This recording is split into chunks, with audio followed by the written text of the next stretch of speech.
বরপেটার সংখ্যালঘু এলাকায় অগপর হয়ে ঝড়ো প্রচার প্রাক্তন বিধায়ক আজিজ খানের।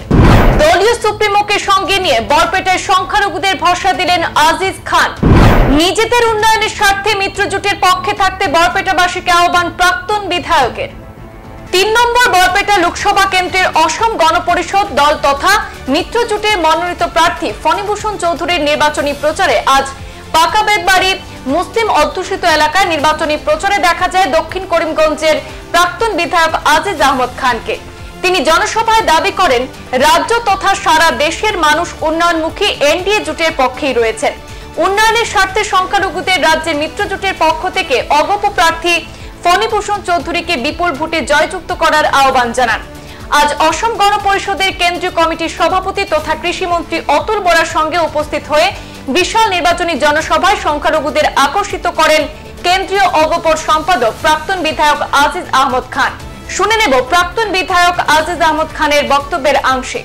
আজকের এই বিরাট জনসভার নির্বাচনী জনসভার সম্মানীয় সভাপতি মহাশয়, মঞ্চে উপস্থিত আমাদের অসম গণপরিষদের দলের নেতা তথা অসমের কৃষিমন্ত্রী শ্রী অতুল বরা মহাশয়, মঞ্চে উপস্থিত আমাদের কার্যকারী সভাপতি শ্রী কেশব মহন্ত মহাশয়, সম্মুখে মুরব্বিয়ান ও আমার যুবক ভাইরা, আজকে আমার এখানে 4 দিন হয়েছে আমার ভাই, আমরা সবে মিলিয়া যেভাবে আমরা মিত্রজোটের হয়ে কমপ্লেন করেছি, আমি আশা করি যে আমাদের এই মাইনরিটি এলাকার মধ্যে বিগত দিন থেকে আমি ভাবছি যে যথেষ্ট আকারে ভোট আমার এজিপির পক্ষে পড়ে যাবে।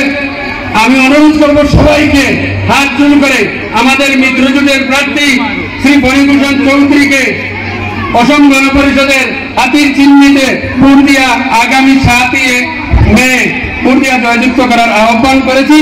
আমি বিশেষ সময় নিব না, কারণ আমাদের দলের সভাপতি এবং কার্যকারী সভাপতি আছেন, আপনারা সবাই এখানে এসেছেন ওনাদের বক্তব্য শোনার জন্য। তাই আমি সবাইকে আসসালামু আলাইকুম এবং নমস্কার করে আমার ক্ষুদ্র বক্তব্য এখানে শেষ করলাম। এদিনের জনসভায় অসম গণপরিষদের কার্যকারী সভাপতি তথা রাজ্যের স্বাস্থ্যমন্ত্রী কেশব মহন্ত সহ দলের শীর্ষ নেতৃত্বরা বক্তব্য পেশ করেন। করিমগঞ্জ থেকে দলের প্রচারের ডাক পাওয়া জেলা কমিটির কার্যকারী সভাপতি আবু তালহা চৌধুরী ও সংখ্যালঘু ভোটারদের দলের পক্ষে টানতে বক্তব্য রাখেন।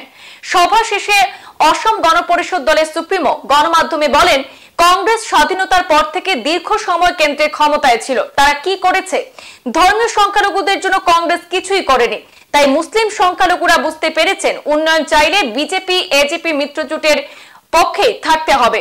তাদের সরকার রাজ্যের ধর্মীয় সংখ্যালঘুদের কল্যাণে অবশ্যই কাজ করবে বলে মন্তব্য করেন অতুল বরা। আমাদের হাতে মন্তব্য রয়েছে অতুল বরা, শুনে নিন।